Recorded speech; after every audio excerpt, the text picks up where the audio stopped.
Bullseye with Jesse Thorn is a production of MaximumFun.org and is distributed by NPR. I'm Jesse Thorn. It's Bullseye.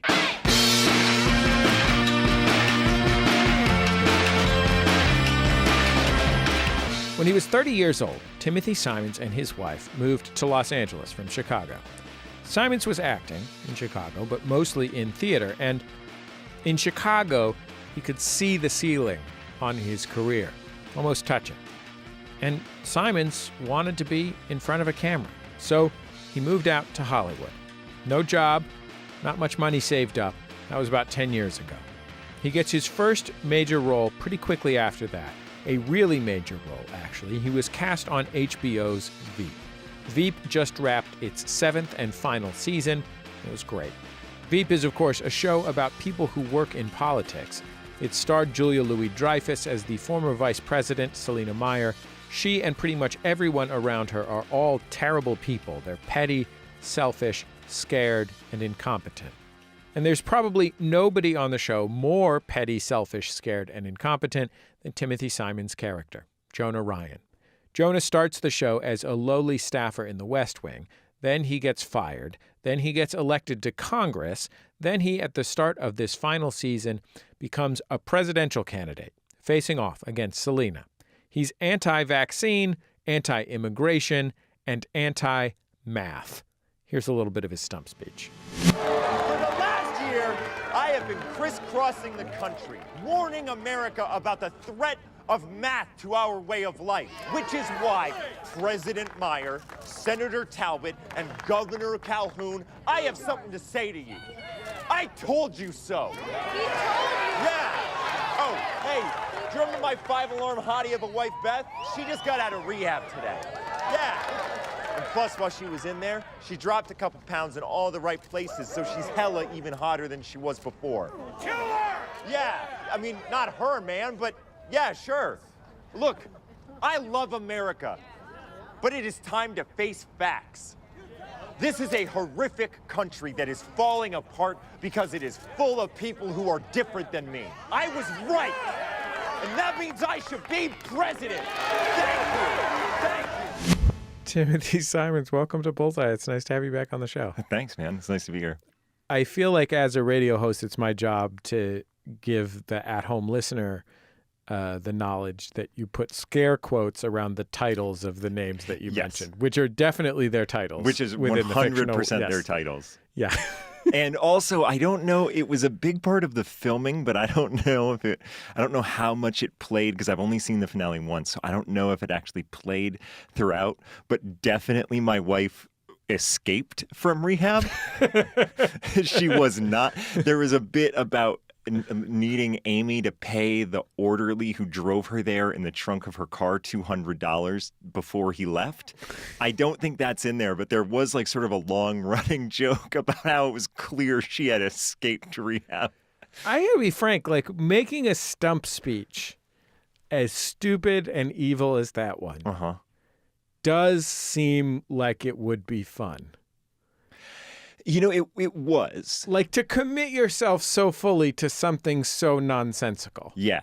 I mean, that's kind of always been his thing generally. Even from the very beginning, like Jonah's thing, and definitely since he got on the campaign trail, whenever he's been with people, has been like full commitment to terrible ideas. And usually those terrible ideas, they don't even when he got on the no daylight saving time thing, it had nothing to do with that it would help anybody. He was just mad that he kept showing up late or early for things and people would criticize him. So he just wanted to escape criticism. But that's always been his thing. I'm just being like full commitment to the dumbest possible thing. The heights of power that he achieves over the course of the program, over the course of the seasons of the show, are really remarkable. But there is no point at which he transcends the power dynamic, which is the lowest status person on earth who is profoundly convinced that they are high status. Like, there's no point where he stops treating every single person around him like they're his peer, even if they're not. His peer or below him. Yes. Even if they're not. Like, and just reality becomes warped around it. Yeah. I feel like this still fits in. There is one moment that a friend of mine that I was really happy about that we found when we were performing the scene. But to avoid spoilers, it is toward the end of the finale. And there's one moment where he very clearly, like without all of his usual bluster and sort of like shrieking rage, and he just sort of very clearly takes a quiet stand that he, like, whatever it is you're offering, I don't want it because I am destined for X. And it only takes about 30 seconds for him to turn back into like a petulant child. But even in that moment, even like in a moment of clarity where he actually does almost touch power, it doesn't take him long to revert back to that. But that has been his thing. Like, he's just like, when people ask me about, like, does he believe that he can do this? Like, the answer is yes. And he has always believed that he could do it. And he's always believed that he is destined for these things. And when everybody makes fun of him, even at the beginning of the show, when they are basically, when every room that he goes into, everybody's asking him to leave that room, it all just comes down to, like, they're jealous. They're jealous of what I am, and they're jealous of what I'm going to be. One of the things that's really special about Veep, and also was special about the British show that preceded it, The Thick of It, is how vividly it depicts that the country is being run not by, like, compelling, cool people, not by, like, competent technocrats, but by, like, scared, awkward Dorcases. Yes. That, like, everyone is scared all the time. No one knows what's going on. Everyone is an inch from losing their job. And the idea that Jonah can rise to the top simply by virtue of the fact that he's too foolish to realize that he's an idiot is a very beautiful metaphor. Yeah. I may be using the word beautiful wrong, but... I think it works if there are no stakes to it, it's the right word. It's not necessarily the right word for our current, like, the situation we live in, but, like, to watch these people on television when they're an arm distance away, like, yeah, it's a great word for it when it doesn't actually affect your real life. I remember there were some moments when we were first doing research for the show. One sticks out in that, like, it was sort of like the third, we would take staffers out for drinks, and it was always around the third one that they would really start telling us about their jobs. The first couple, they would talk about sort of like the flowery and, like, the poetic parts of their job that they really loved. But by the third one, they really just, like, they would just get ashen, and they would sort of, their faces would fall, and they would tell us the truth. And there was this one person that was just like, you know, I think they were the communications director. They were communications director, not like an aide. And they said, do you know what my job is? My job, and I won't use the swear words that they use, but they were like, my job is to mess up my opponent's day. Like, my job as communications director isn't to communicate what my candidate is for. It's to make sure that my opponent can't communicate what they are for, to somehow turn the day's events so that they are on defense rather than offense. And they were like, I didn't expect that when I got into this. I now find that very depressing, that it is just like that, even if you are somebody that gets into it for the right reasons, that the whole thing is going to beat you down, that it ends up being people that are an inch away from getting fired and have been in it for so long that they don't know what the world looked like outside of it. I think that there's something like in rewatching the show in the lead up to this season, like if you go back to the beginning, everybody on Selina's team, including Selina herself, thought they were doing the right thing. They still had a clear line to making the world a better place. Like, she had things that she wanted to do, and her team was behind her because they ideologically agreed with her. And somewhere along the line, not only did she lose it, but they all lost it too. It just became like, well, we're just backing her. It doesn't even matter anymore. Like, we're just in this now. Do you think that Selina, Julia Louis-Dreyfus's character, is more moral than your character, Jonah, or do you just think that it's hard not to like Julia Louis-Dreyfus? There is the big thing of, and this is something that Dave has said before, and so I want to give him full credit because it is a great way of saying it. When people say, like, I love Selina Meyer, I want her to be president, he's like, no, you don't. You want Julia Louis-Dreyfus to be president. And so that is an apt point, that it's just really hard to dislike her even when she's doing terrible things. I think their moralities are different. I don't think, like, Jonah definitely doesn't have a fixed ideology. She may have at one point, but has willingly given it up. Like, everything that she has done knowing the consequences and knowing, like, why it was bad, but still doing it. And with Jonah, I don't even necessarily know a lot of the times that he knows. So I think that's really just, I mean, I guess would the argument be that she is less moral because she knew what she was doing? I don't know, but the things he did are worse. So it might just be like a 6 of one, half dozen of the other. Like, he was a worse person but didn't know it, and she was not as bad but did. Let's hear a scene with my guest Timothy Simons and Julia Louis-Dreyfus from Veep. So in this scene, which is from earlier in the series, Selina is trying to figure out what's going on with the president as the Senate and the House are trying to impeach him. And Jonah is there, and he's, as ever, pretending to know more than he actually does know. And she's not nuts about that. Oh, God, I hate impeachments.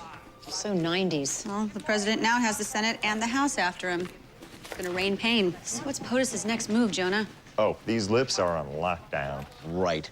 You don't know. No, I just have a don't ask, don't tell policy about the things that I know or that I don't know. Jonah, don't talk, don't stay. You need to off and go back to Westworld. But, ma'am, you need to off. But, ma'am, I said off.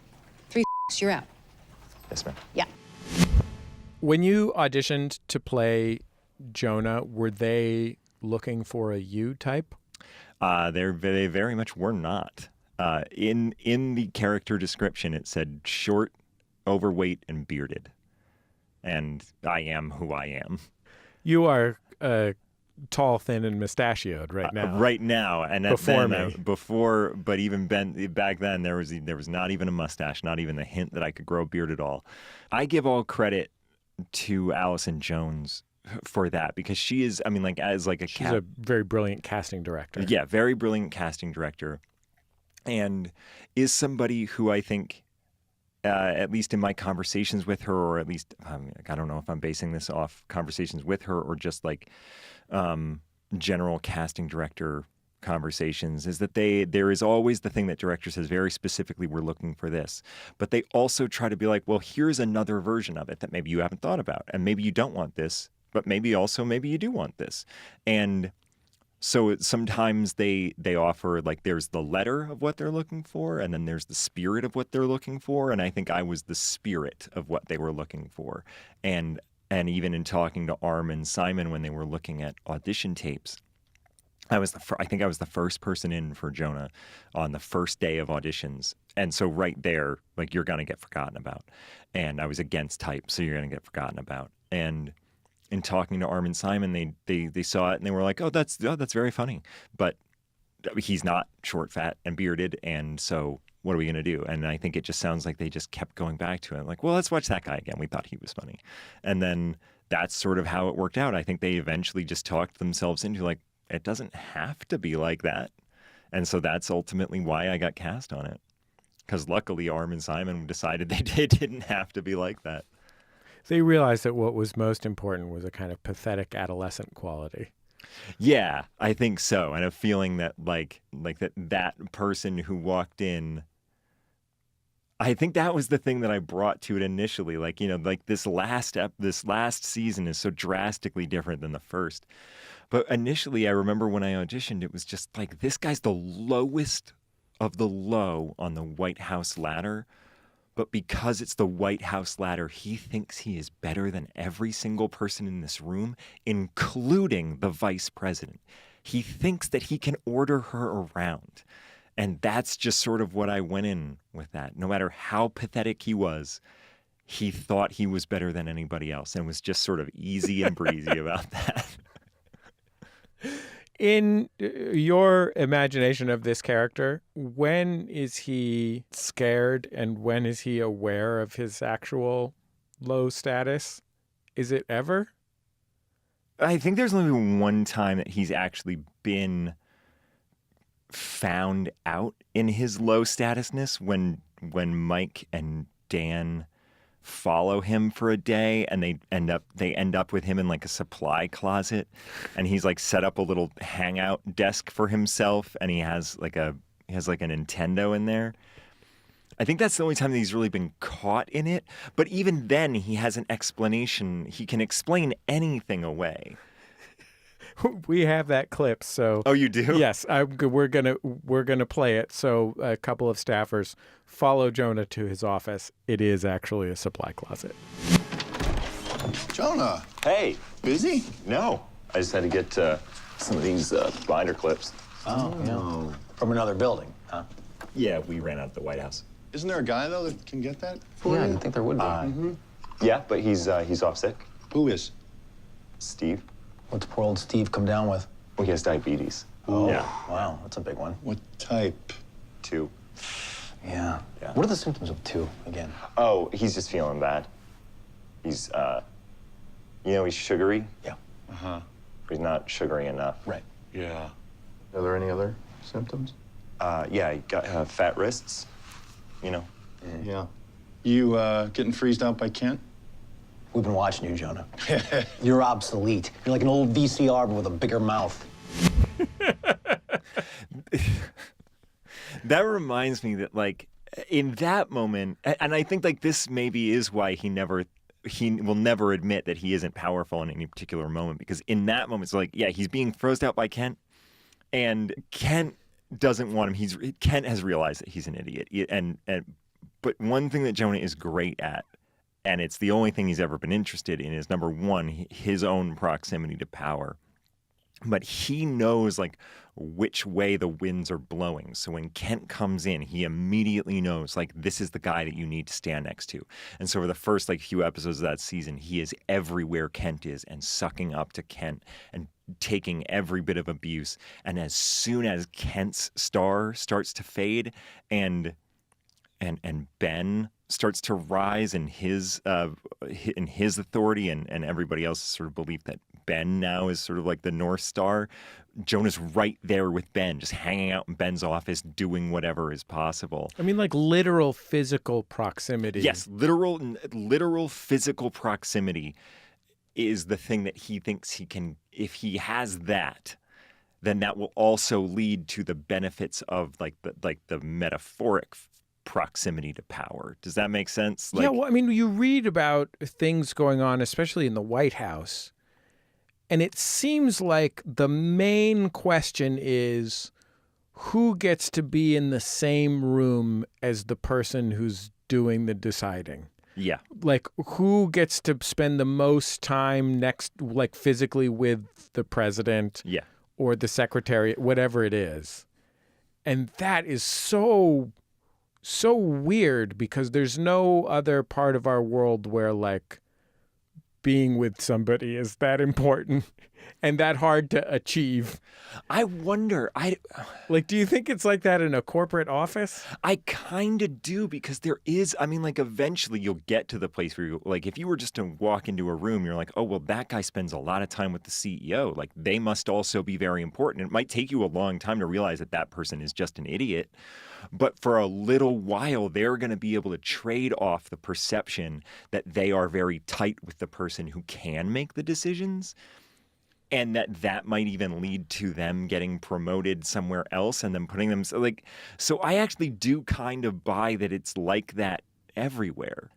I mean, especially now it's really important. I suppose, like, just in real world politics, like, there is that thing of, like, our current president, like, is whoever the last person he talks to is the one that, so, like, that idea of, like, if you're in the room with him, that's like, that is an incredibly important position to be in, because if you're the last person that talks to him, that's how it's going to go. I do think that that's a little bit more of a universal thing than just politics. This is a thing that happened a lot when we had a consultant who worked on the Obama campaign, worked in the Obama White House for a few years, and I think went off. He is now a Massachusetts state senator, and he showed us. He was like, anybody that works in the Obama administration, if you go to their Facebook pages, and he took me to a bunch of them, every single person's Facebook photo was like a Getty Images photo of the president in which they were in the background of. Because just the fact that they were close enough to the president to be in the same photograph with him meant that they were important enough to be that close, and that was a measure of it. It's a nightmare that those are the people that are running the country. Like, this is high school level inadequacy, and that's when everything was going great. That's when we were like, yeah, they've got it handled. We don't have to worry about this every day. We'll finish up with Timothy Simons after a quick break. He's the father of 2 kids, 7-year-old twins. They don't watch Veep, don't worry. And I will talk to him about how being a dad has impacted his work as an actor. It's Bullseye from MaximumFun.org and NPR. Support for this podcast and the following message come from ZipRecruiter. Hiring used to be hard. Multiple job sites, stacks of resumes. But today, hiring can be easy, and you only have to go to one place to get it done. ZipRecruiter. ZipRecruiter sends your job to over 100 of the web's leading job boards. Then, ZipRecruiter scans thousands of resumes to find people with the right experience and invite them to apply for your job. Try it for free at ZipRecruiter.com/bullseye. Mitch McConnell has become a champion for conservatives. But back in the day, he once got support from groups like labor unions. I mark it down as one of the worst things I've ever done in my life. So you thought about it over the years? Oh, I still think about it every time I see his face. Mitch McConnell, a new series from Embedded. Subscribe now. Hey, I'm Aneke. And I'm James. And together, we are the self-proclaimed Wonder Twins of podcasting and host Minority Corner. We tackle subjects like LGBTQ topics, pop culture, and untold histories of American POCs, like the true story of escaped slave turned pirate turned Navy man in the Civil War turned Congressman Robert Smalls. Plus current events from our perspective. Deep dive movie and TV reviews. You'll also get awesome book recommendations from their neighborhood-friendly librarian. Don't forget my award-winning Jennifer Hudson impressions. And I'm telling you. While never taking ourselves too seriously. Minority Corner, because together, we're the majority. Every Friday here on Maximum Fun. Welcome back to Bullseye. I am Jesse Thorn. I'm here with Timothy Simons.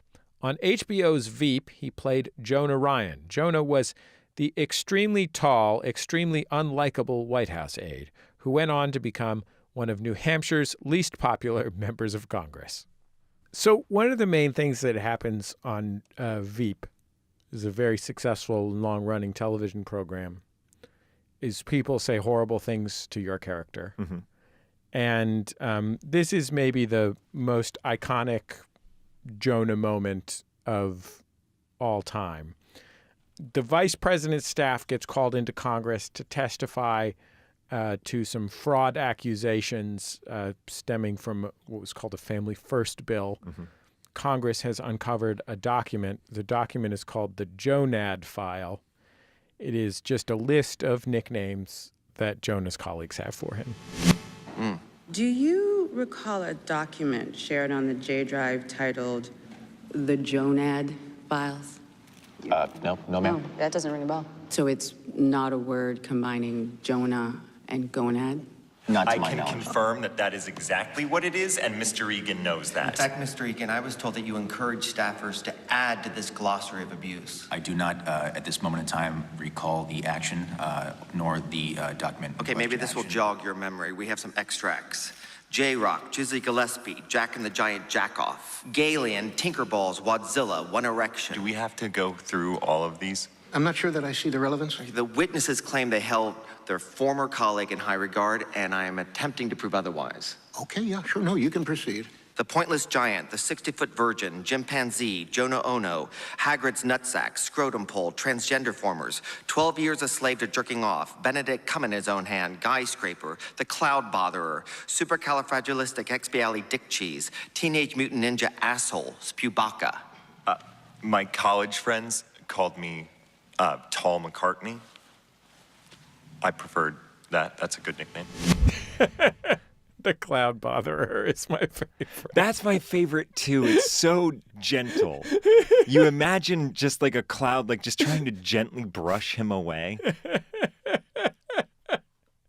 I guess I wonder, and this might sound insincere, but it's actually sincere. Having done this for 8 years or however long you've been working on the program, are you ever just exhausted at this room full of talented people whose job it is to make your character feel bad, but using things that are actually endemic to you as an actual human being, such as your height? It actually never got to a point where I was like, this is a personal attack. And because most of the time, like, I don't know, I ended up here for a reason, and that's because I like a good joke. Like, I feel like I've put a bunch of them out into the world. Like, I've put a bunch of insults out into the world that I thought were pretty good. And I've always been somebody who has tried to accept it when they come back and, like, appreciate it. Like when I have gotten burned, I can be like, oh, that's like a good burn. And so it never got there. But there were times that, like, they brushed up against, like, some middle school touchstones, I guess, like some things that I like. They poked a few bruises. Yes, they definitely did. And especially, like, there would be times where they would come in and they look you up and down, and then they go, like, the writers would come in, they look you up and down, they go away, and then they come back with one, and it's like, you came up with that right now. That's what I look like today. That isn't something you thought about 6 months ago when I look tired. This is today. The one that I am thinking of was that we were all in an SUV, like on a green screen SUV set, and the writers came in, and then they went back out, and then they came back with melted Play-Doh stuck to a flagpole. So yeah. So, like, yeah, that one. And I remember even Sam Richardson was in the back seat and just went, oh my God. Like, that one hurt. Like, that one was a body blow. But the language of this show, and I think having an example of the insults working in the thick of it, having seen the thick of it and seeing how the insults worked in the world, it was never about the insults affecting any of the characters. And I think I just also, like, it was and it also wasn't ever supposed to be about. This isn't supposed to be about affecting your character. This is supposed to be about communicating information. That's just the words that I'm choosing to communicate the information that I'm upset with you. And so, like, the characters never take it to heart. And so, therefore, I never took it to heart. It's just the way the people in this world talk. They are just cruel to one another, and it doesn't even register. If the cruelty registered, our show would be an hour and 15 minutes long, because every scene would be like, excuse me, you can't speak to me that way. And then we'd have to settle it. You have to have 30 minutes of bathroom crying scenes. Yes. So, like, it never got there. But then they're also, like, I am somebody that, like, likes to throw out burns into the world and will accept them when they come back my way. Like, I am also somebody that knows what I look like. You know, like, I've seen mirrors. Those, you know. You played Abraham Lincoln in a television commercial. Exactly. I know what I'm about here. I'm not setting anything on fire. So, like, I get it. You're a handsome man. Thank you. Thank you very much. Handsome. But no, I mean, like, not Stephen Yun handsome. No. But very handsome. But yeah, I mean, like, what am I? Like, I'm a weak 4.5. Like, great. I'll work with what I got. And so I don't know, man. It's fine. Like, look like a stretched out bird of prey. Like, I get it. How do you deal with all of the emotional pain of acting? Like, specifically that every time you want to do something, you have to ask somebody and they're almost certainly going to say no? I feel like I alternately do pretty well with it and alternately do pretty terribly with it. Like whenever I get like an email that says you have an audition come up, I immediately go into like an anxiety spiral of like, oh, this is a nightmare. God, I'm going to f this up so bad. This is going to be terrible. But at the same time, I feel like I've gone through it so many times that I'm pretty good about shaking them off. Like I do try to keep like a positive outlook on what is my job and what is somebody else's job, you know? That like if you don't get it, it just wasn't your job. Like there was nothing you could have done. They saw you and somebody else came in and was like perfectly right for it. Like I don't know. It's all a work in progress. It really is. You sound like you're trying to talk yourself into it now. I still am. I don't know what to tell you. I like it's the weirdest thing. Like these things are not transferable. Whatever confidence you have is literally not transferable into the next thing. Audition-wise, I remember like right after our last table read, and I had to go into like a director's session for a movie, which was great. And I went into it and I was pretty open about it. Like, I mean, like I was giving everything I had, but I was giving 100% of 20%. Like I had absolutely nothing going into that room. And the audition was fine. It was fine. It was absolutely, I did not embarrass myself in any way. And I also did not impress anybody enough to make them give me a job. And of course, and like, I didn't get it for very good reason, because somebody else walked into that room and was just effortlessly the person that was going to be in that part. So I don't know. You try to do the best you can. I am talking myself into this as we speak. But this is, I guess the reason I brought that up is that like I came from like the final table read of a television show that had been well regarded and well received. And in the same moment that people are telling you that you were a valuable part of the success of this show, like your specific work in the community of this show and in the ensemble is one of the things that helped it be successful, and it would not have happened if you weren't here. That is something that we all shared, and I was a part of that. I'm not trying to like put myself in front of anybody else. That's something we all did. We all built that together, and it felt awesome, and you felt like you really informed it. You can go into another room that afternoon, and people are like, we honestly don't care. We don't care that you're here. It doesn't matter. You're anybody else walking in here. And the confidence of the morning is literally not transferable into the afternoon. It's the weirdest thing. This was your first television role. Mm-hmm. Excepting, I think, maybe some commercials. Yeah. Did you move to Los Angeles with an agent and a plan and all the things that you're supposed to have when you show up on the big scene? I did not. How old were you when you moved to LA? I was 30 when I moved to LA. I had been 30 for like 2 weeks.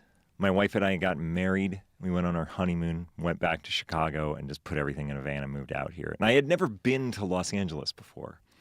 I had never even set foot in the town. Like the first time I saw it was like driving in. I think we came in on the 5 because we were coming from visiting some relatives of her in Arizona.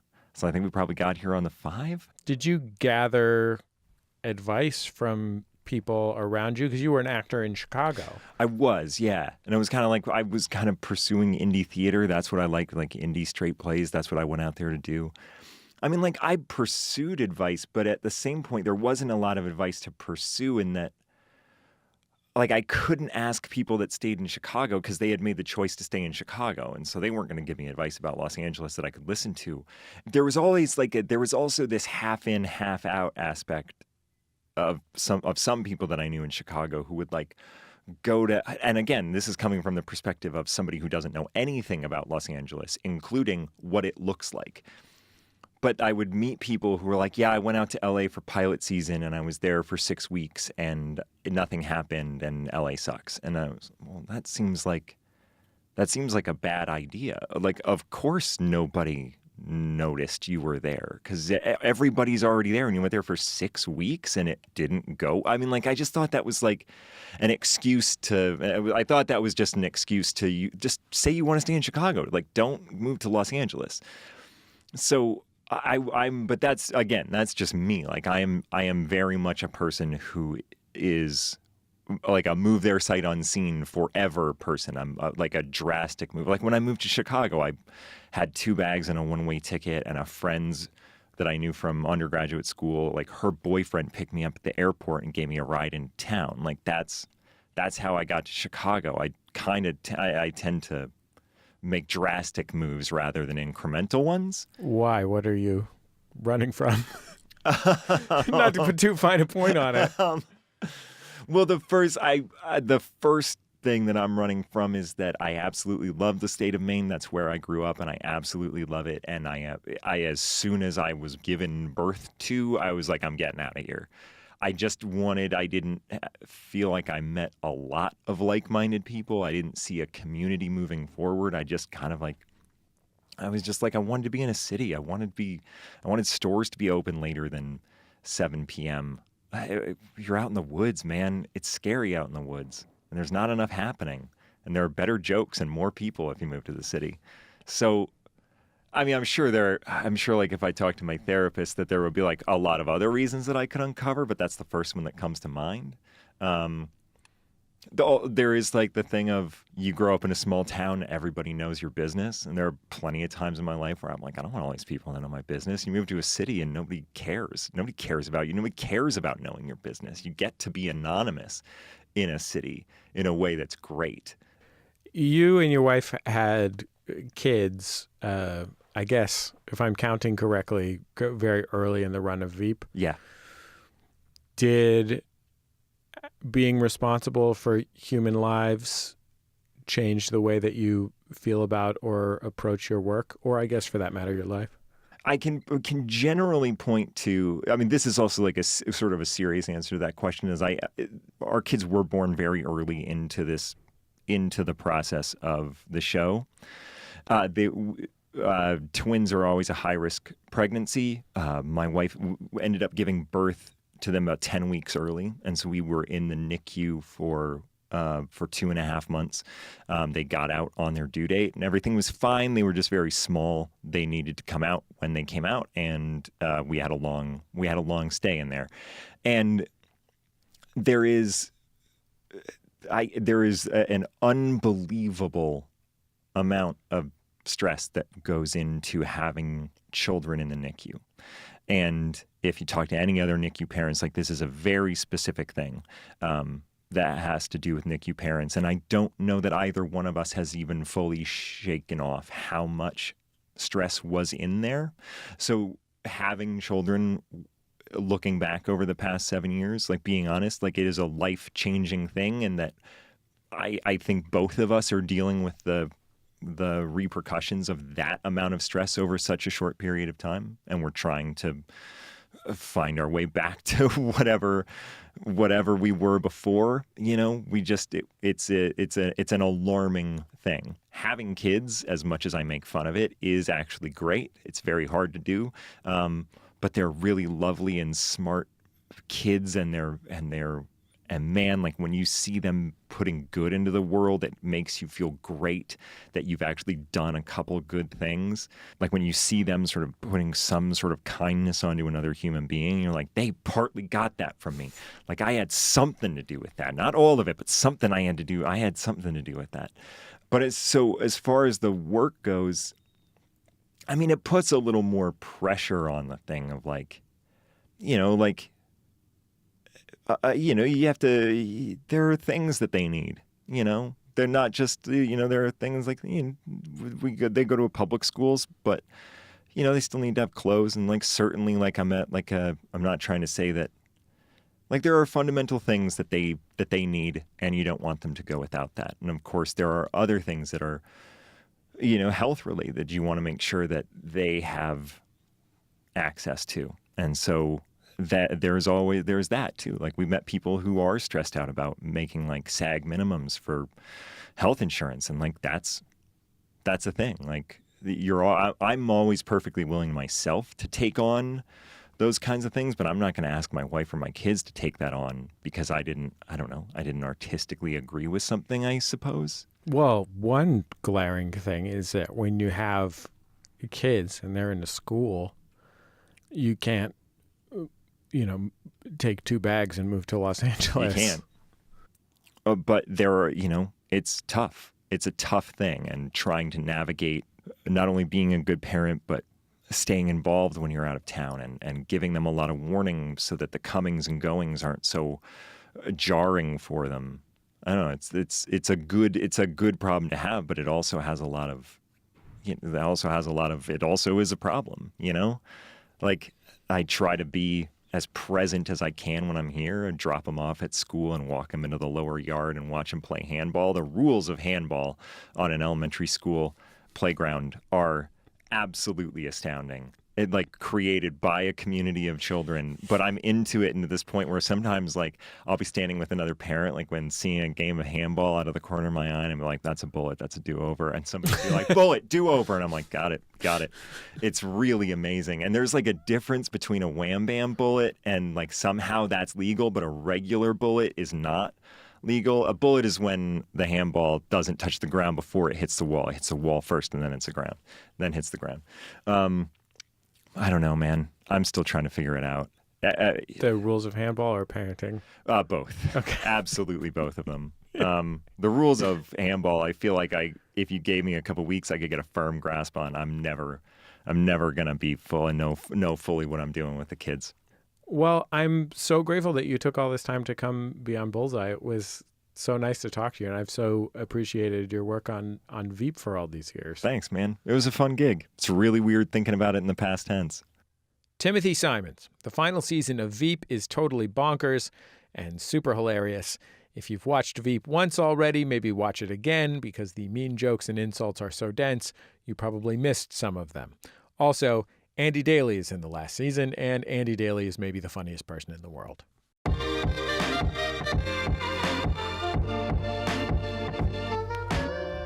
We've come to the end of another episode of Bullseye.